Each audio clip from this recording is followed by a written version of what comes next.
What's up, everyone?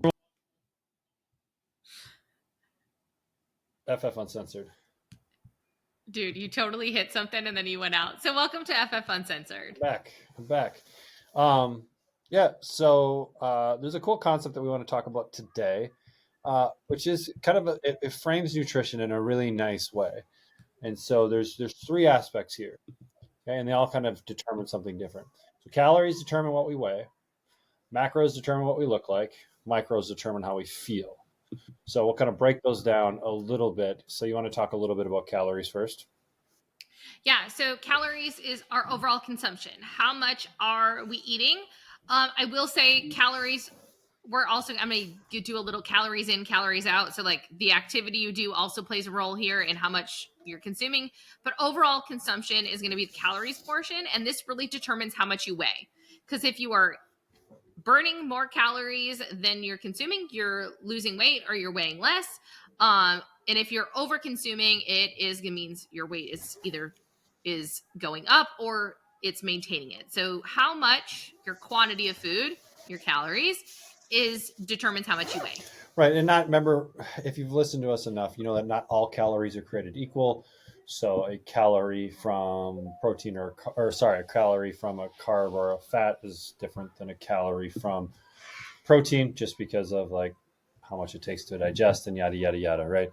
So they're not all created equal, but when we're talking about fats and carbs, right? Remember, 1 gram of fat is 9 calories. 1 gram of carbs is 4 calories, and so pound for pound you get twice as many calories from fat as you get from carbs. So it's just important to be aware of, right? So we can't eat as much of them, right? If I had 100 grams of fat and I grab 100 grams of carbs, I would have 400 calories from the carbs and I'd have 900 calories from the fat.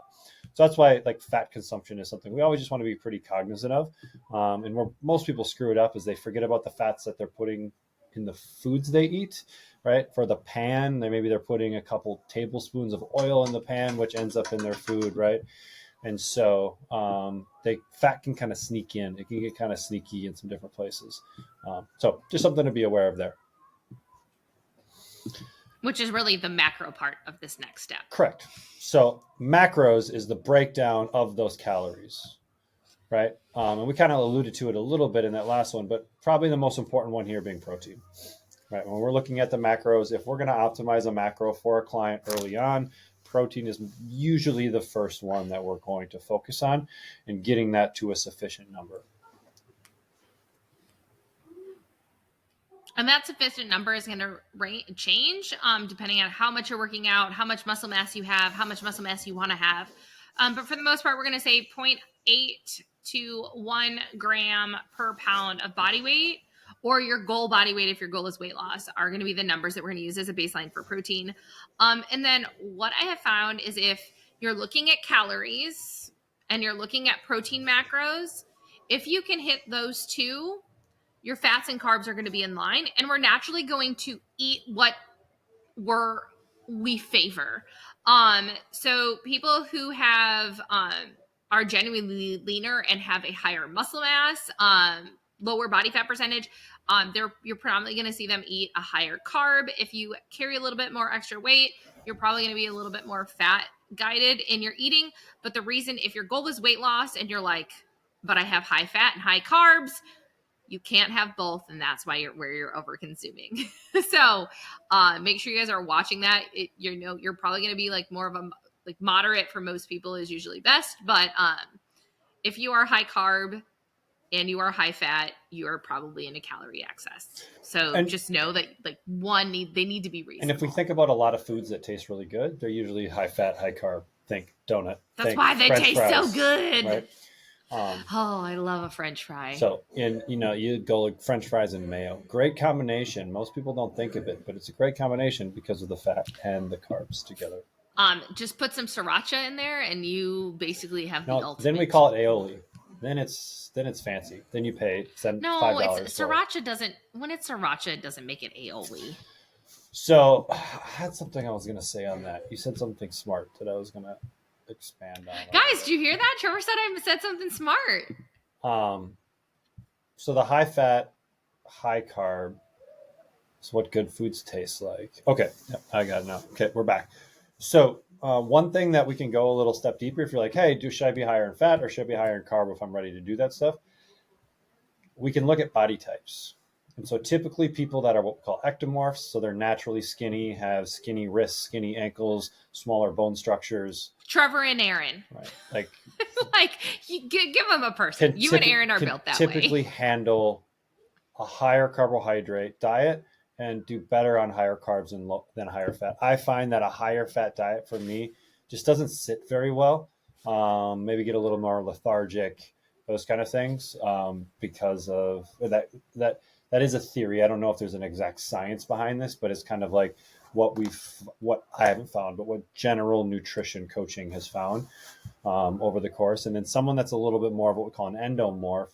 So think like an offensive lineman in football, or someone that just naturally has someone that you might consider big bone, because they actually do have bigger bones. Like if we were to put our fingers around their wrist, right, you can the people where you can't even get, your fingers to go all the way around.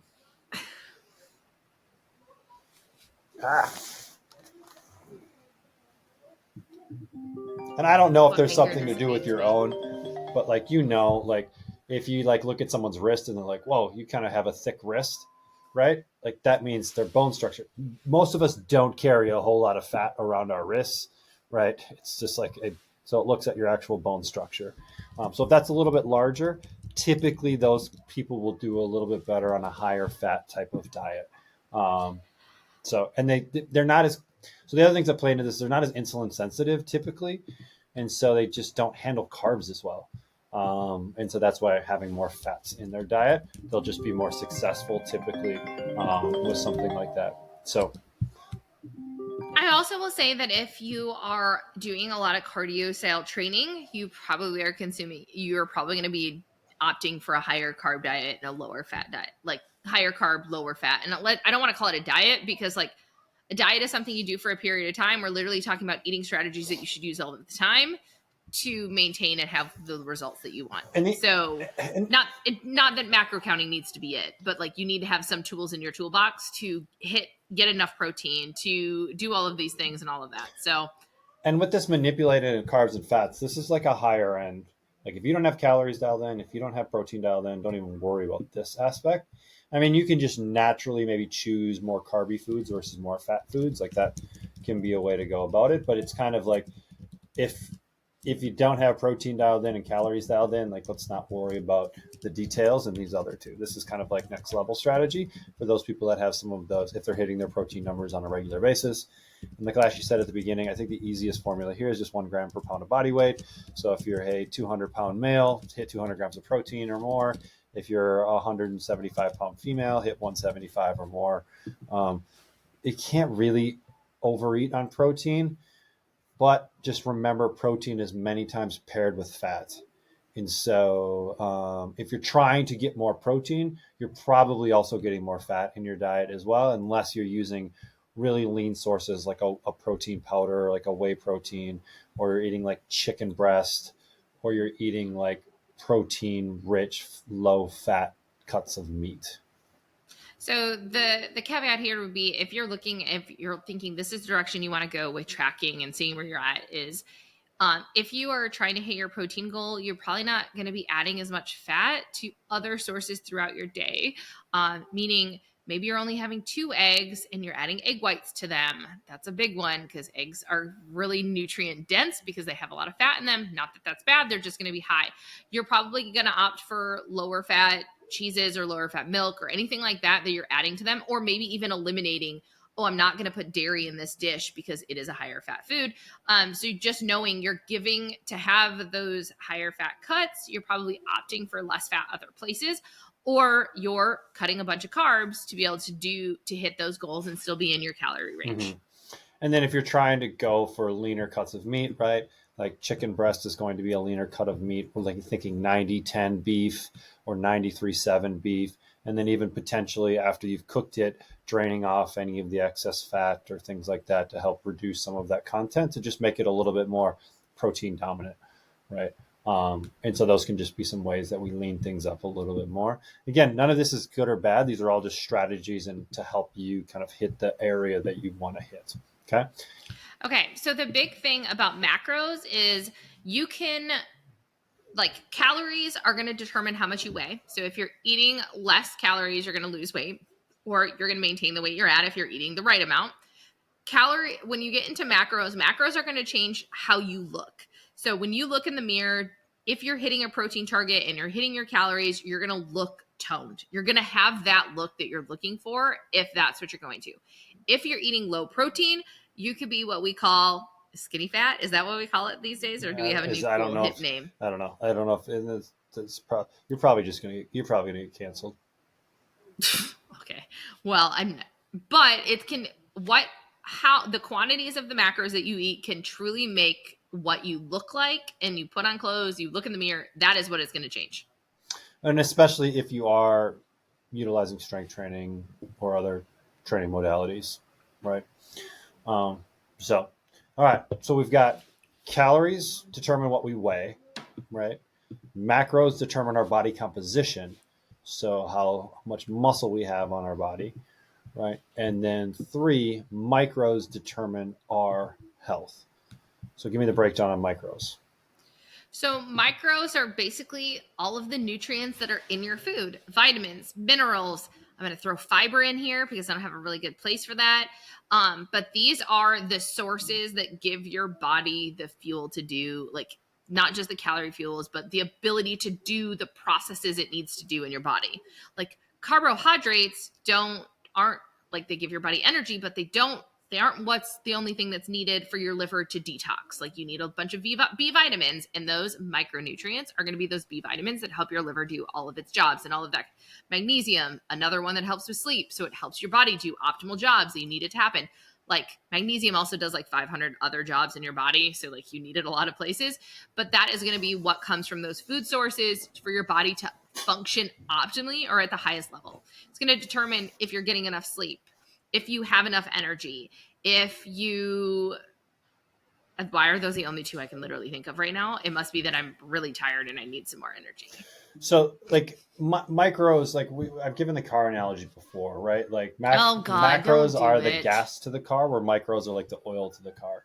Where you can get by like neglecting micros or neglecting your oil for a period of time, but at some point it's going to catch up with you and things are going to go wrong, right? And so micronutrients are like your oil, and we typically get most micronutrients from plant sources, right? So typically your fruits, your vegetables, there's a lot of micronutrients there, which is why we eat a lot of fruits and vegetables, is for micronutrients. It's not for calories, right? Because there aren't a lot of calories in fruits and vegetables, right? But I think micronutrients, we can even go like a level deeper, where most people think of micronutrients as vitamins and minerals. So those are all clear substances and molecules that we've determined, right? Like vitamins A, D, E, K, vitamins C, B, right? And then we have our minerals, magnesium, iron, Potassium, potassium, sodium. like all of those, right? And then, but we also have all these other little substances called phytonutrients, right? So, or antioxidants, right? You've probably heard of like beta carotene, which makes a carrot orange. And so there's all of these things that aren't necessarily classified as a vitamin and mineral, but also support processes in the body. So that's why when we're talking about this, that's why a whole food approach gives us a lot of this stuff that isn't a vitamin or mineral, right? And then we get the fiber and the other things that come along with it. And to be honest, there's probably nutrients and interactions that we don't even know of yet, right? That are happening because we're eating a real thing. And so that's one of my arguments for whole foods versus if we were to drink supplements all day, right? Like, you're probably missing out on some stuff that we don't even know interacts and how it interacts, because we evolved as a species to eat food. And so we can't just necessarily try and take the components of food out and then like make it into like a drink, which people We're have not tried. we are not the Jetsons, guys. We're not yet. And so, like, again, like, you'll be able to survive, but I don't know if you'll be able to thrive, right? Also, like, I think a really good comparison for like this, for like even just all of it, is you have potatoes. You have a white potato and you have a sweet potato, and they are calorically relatively similar, but they like even like calories, the macros are going to be very similar, but what gets down to it, the difference between a white potato and a sweet potato is going to be the micronutrients and the vitamins and minerals that are in it. I'm not going to like say one is better than the other. Variety is always the best. One is white, one is orange, which means it's going to have different values of stuff. So getting a good variety of colors and rainbows and that kind of stuff is going to make sure that you're getting a wide variety of micronutrients as well. Right. So, I mean, I heard this. I think it was from Ashley Dwyer. But now, once I heard, it's like the red car effect. I heard it once, and I've heard it like 3 different times since then. So I don't know if some influencer is talking about it, and then everyone's just repeating it.